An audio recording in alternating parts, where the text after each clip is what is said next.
Donc, ce qui est clair, c'est qu'il y a une volonté de revenir sur les événements du 6 janvier parce que, c'est la grande culpabilité de Donald Trump.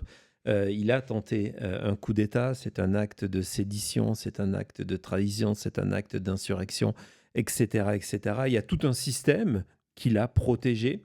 Ça lui a donné les plans pour se dire, ben voilà, je n'ai pas respecté la loi, j'ai fait la faute suprême, je n'ai pas respecté la loi, on m'a laissé passer à travers les mailles du filet, ce système, ça va être le blueprint de mon administration. Et donc, c'est important de continuer à, à ce que le public américain oublie. Le temps est le meilleur allié de Donald Trump. On pensait que l'oubli peut-être viendrait au bout de 10 ans, 15 ans, 20 ans. Il a été extrêmement rapide. C'est pour ça que Donald Trump, d'ailleurs, a été réélu, mais parce que face à la vérité, il y a une machine, une chambre d'écho énorme des élus,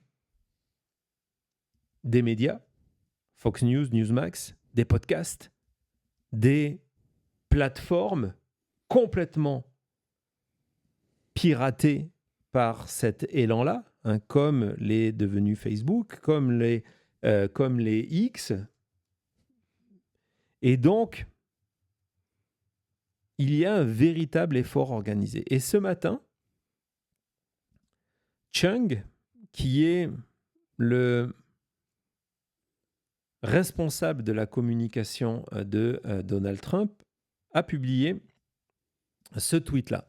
Ce tweet, donc Stephen Chung, en disant « Souvenez-vous le 6 janvier, une date qui va vivre dans l'infamie. » C'est la citation après Pearl Harbor. Exactement, c'est en la disant formule quand on va rentrer en guerre. Et qui fait qu'on rentre en guerre contre le Japon après le bombardement de Pearl Harbor. Et il dit « Est-ce que vous voulez savoir, si vous voulez savoir la vérité, c'est écrit en majuscule, vous avez tous les faits ici. » Et donc, c'est l'ouverture d'un site officiel, donc financé par le contribuable américain, de la Maison-Blanche consacré au 6 janvier. Déjà, ce que vous voyez, je vous ai fait cet agrandissement, vous voyez que le lien, quand vous cliquez dessus, vous voyez Nancy Pelosi, d'autres personnalités dessus, et donc vous avez un parallèle sur le 6 janvier, Nancy Pelosi. On va cliquer sur le site, donc là on arrive sur le site officiel.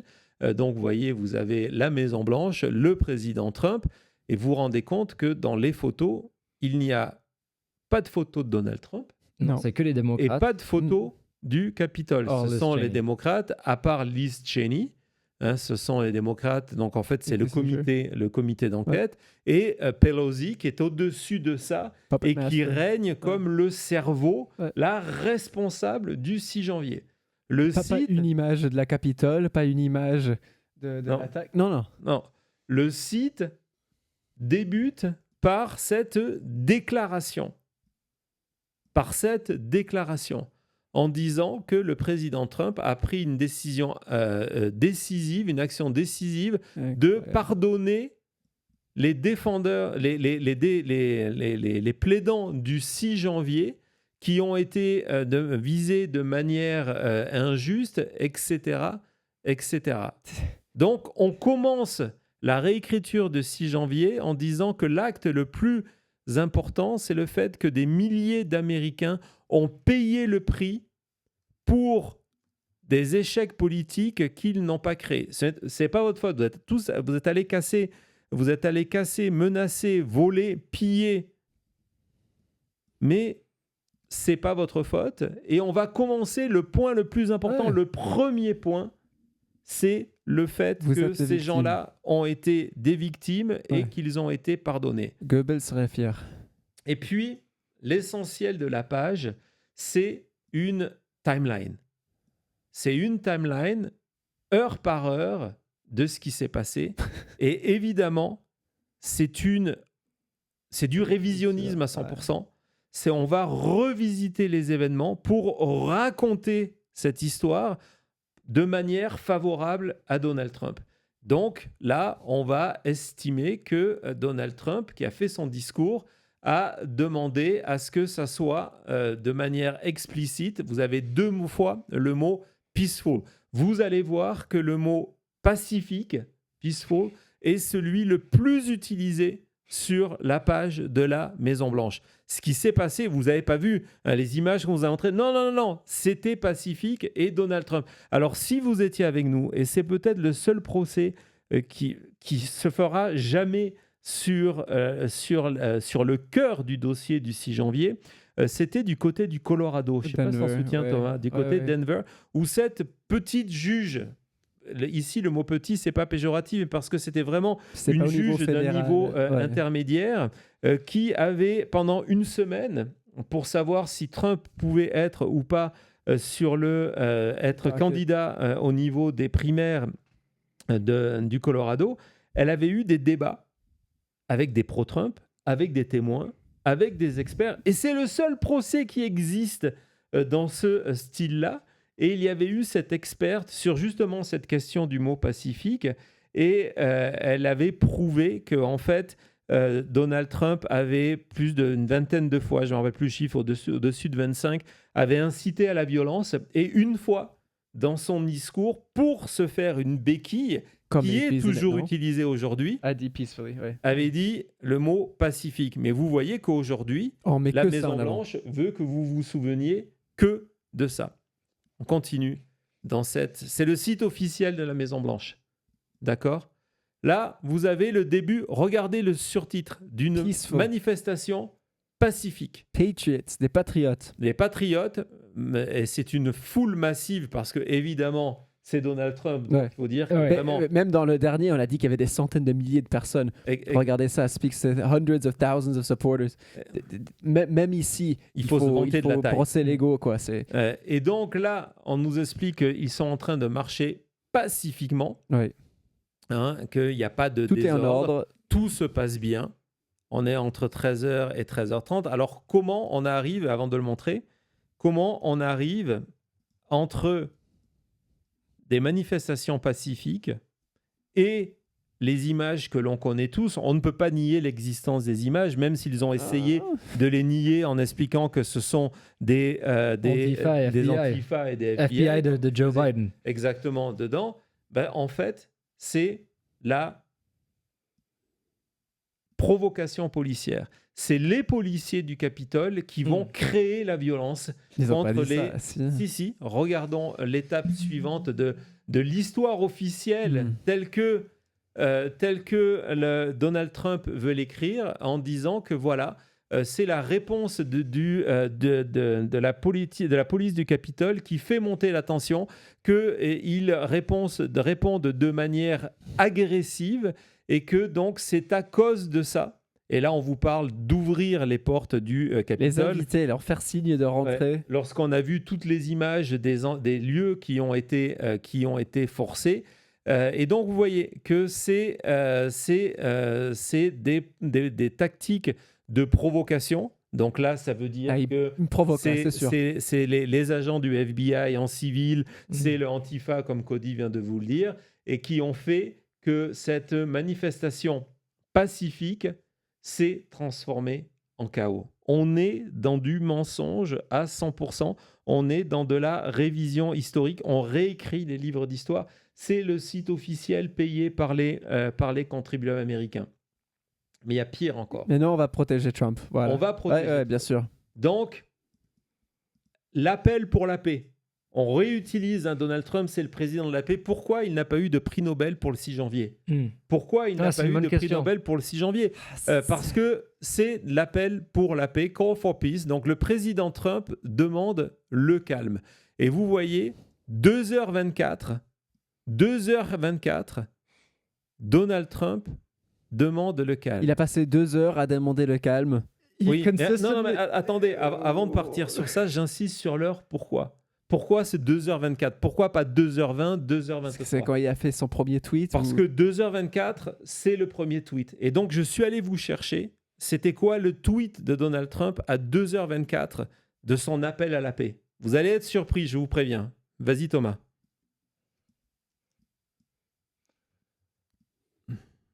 Donc, je vois pas le mot peace. Regardez, je vois pas le mot stop. 2h24. Je vois pas le mot arrêter, rentrer. En fait, c'est ce fameux tweet de Trump qui va être lu aux haut-parleurs, aux manifestants qui sont à l'extérieur, et ça va être pris comme le signal de forcer l'accès au Capitole. C'est après ce tweet-là que les chants Hang my pants, hang my pants vont être prononcés. Voilà votre cible, quoi. Ah, vous êtes en colère, vous êtes prêt à prendre quelqu'un et voilà. Donc, ce titre-là... Ça, c'est le Urges for Calm. Ce tweet-là est aujourd'hui, 5 ans plus tard, présenté comme des appels à la paix. C'est pas fini, Cody. Non, mais même le reste de ce bloc-là... C'est pas fini. C'est pas fini.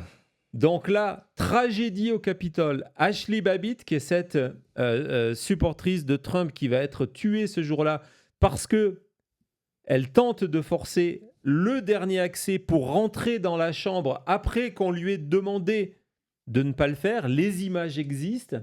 Ça devient le martyr de la cause. On nomme le nom qui a été protégé pendant des années et cette personne-là a été obligée de quitter Washington, a été obligée de disparaître parce qu'elle est en danger. Là, on remet son nom, le nom du policier qui n'a fait que son travail. Donc, on le remet en avant. Et puis, on termine sur le fait qu'il y a eu 0 policiers qui ont perdu leur vie. 0 policiers qui ont perdu leur vie. Tellement 0. Il y a 5 policiers qui sont morts dans les heures et dans les jours qui ont suivi le 6 janvier. Donald Trump, Back the Blue, le parti de la loi et de l'ordre, qui a été soutenu par le plus grand et le seul syndicat policier des États-Unis, lorsque il s'agit de revoir l'histoire, vous explique qu'il n'y a eu aucun policier de tué le 6 janvier. C'est les chambres à gaz n'existaient pas. C'est la même chose. Surtout qu'il y avait ce vote pour mettre une plaque au sol du Capitole juste pour mettre en avant ces policiers qui sont morts. Et ça a été refusé par les républicains qui ne voulaient pas voter pour ça. Donc on enlève encore une trace physique qui aurait pu aider à combattre contre ces mensonges. C'est la version officielle, là. C'est la version officielle. On continue. Je suis désolé, mais il faut dénoncer ça. Il faut montrer. Là, on rentre dans la trahison contre le président. Et c'est une attaque contre Mike Pence, qui a choisi la Constitution. Énorme attaque. En disant, voilà, Mike Pence refuse d'agir en expliquant qu'il avait le droit de le faire, ce qui est faux, évidemment. Et il a refusé de le faire parce que c'était un acte de peureux et de sabotage. Mais donc peut-être on devrait mettre Pence devant les tribunaux. Peut-être. Et donc ça tue la chance de corriger le vol. Le vol électoral, parce que évidemment, il y a eu un vol électoral. On continue dans ce document officiel présenté là, en nous expliquant qu'il y a une certification frauduleuse. Donc, officiellement, depuis aujourd'hui, l'élection de 2020 a été truquée. Oui, vas-y Thomas, je te laisse. Vas-y, je t'en prie. Même pour... je sais, on regardait cette émission, combien de choses on a traité aujourd'hui et combien de fois on était fou de rage. Mais encore une fois, je vois ça. Pour moi, je fais le parallèle avec le Groenland et le Venezuela et tout ça. C'est que regardez tout ce qu'on permet de se mettre en place, de s'installer. On devrait être plus que fou de rage. Il devrait avoir, je ne sais pas quoi, les CNN, tout le monde devrait se mettre là en disant c'est une honte dangereuse, il faut faire quelque chose, ce n'est pas possible de réécrire l'histoire comme ça. On est quand même les États-Unis. Non, c'est certain. C'est- C'est certain. on n'est même plus dans des tactiques. Tu vois, des fois, on rigole en disant les nazis, Stasi et compagnie, mais qu'est-ce qu'il vous faut de plus, quoi? On est complètement dans ça et il faudrait passer des heures à analyser mot par mot. Quand on revient sur le document un petit peu plus tôt sur le fait qu'il y a eu 0 mort, c'est l'information qui évidemment me choque le plus, mais l'utilisation du mot murdered, Oui. qu'elle a Cold été blood. Abattu. qu'elle a été non, c'est même pas abattu, c'est justement c'est un meurtre. Ouais. C'est-à-dire que elle a été presque visée, elle était innocente, elle a été assassinée par des meurtriers. Une cold blood, voilà, ce sont des autant dire en plus autant jouer la carte raciale, ce sont des sauvages qui ont tué une bonne femme, quoi. Autant Exactement. aller dans ça, on est quasiment. Et en expliquant, aucune arme n'a été posée sur elle et elle ne posait aucune menace. Allez regarder, c'est des images terribles, les images où elle se jette en courant contre la dernière Allez porte. essayer ça aujourd'hui à la Capitole Elle est passée voyez à comment travers ça une fenêtre du Capitole qu'ils avaient cassée. Exactement. Donc, ouais. On va continuer et terminer sur ce site officiel. Thomas, je pense qu'on a encore une page à voir, une entrée ou deux, je ne m'en rappelle plus. Donc nous sommes après, évidemment, il fallait que ça devienne sur Trump. Et donc là, on nous explique que le président Trump est contraint au silence par les banques américaines, par Twitter et par Facebook, même si, regardez le mot qui a été le plus utilisé, malgré le fait que Donald Trump est appelé à la paix, résultat, il a été censuré. C'est la conclusion de cette chronologie. Et comme si on n'avait pas compris, sous la chronologie, il y a un texte supplémentaire, je vous l'ai vraiment mis dans l'ordre, qui a été rajouté. Donc, vous voyez les photos, celle du milieu, c'est Ashley Babbitt, et les autres, ce sont des personnes qui, au cours des années, se sont suicidées. Pour l'administration Trump, leur suicide est lié au fait qu'ils ont été persécutés parce que ce sont des personnes qui sont rentrées dans la Capitole et qui ont été arrêtées. Et c'est les seules personnes qui sont mis en hommage. Qui sont mis en hommage aujourd'hui. J'ai cherché, il n'y a rien sur les policiers. Les plus de 400 policiers qui ont été blessés, il n'y a rien sur ceux qui sont morts, il n'y a rien sur ceux qui se sont suicidés. Après ça, il n'y a rien sur ceux qui ont encore aujourd'hui du PTS, rien. PTSD, et par contre, il y a cet hommage. Et d'ailleurs, regardez le dernier paragraphe, si tu peux je sais, remplir. qui nous parle de... voilà, ils ont, et tout ça pour rien avoir fait de plus que de marcher de manière pacifique à travers la Capitole pour manifester contre une élection qui était volée. En plus, ils avaient raison. Ce sont des âmes magnifiques qui ont été tuées. Ce sont les victimes du 6 janvier. C'est le site officiel qui, aujourd'hui, a été mis en ligne par l'administration Trump, qui est poussé sur tous les réseaux sociaux par l'administration Trump. Il n'y a pas que Steve Chung qui l'a fait. Il y a tous les supporters. Il y a l'algorithme de X qui est en train, au moment où je vous parle, de mettre en avant ce site-là. Alors, pour terminer, on va regarder ce spot, Thomas, juste pour se rappeler ce qui s'est passé il y a 5 ans. Vas-y, Thomas. On January 6th. Breaking news tonight, the deadly siege on Congress. Images not seen in modern American history. Democrats, Republicans, Unacceptable, undemocratic, and un-American.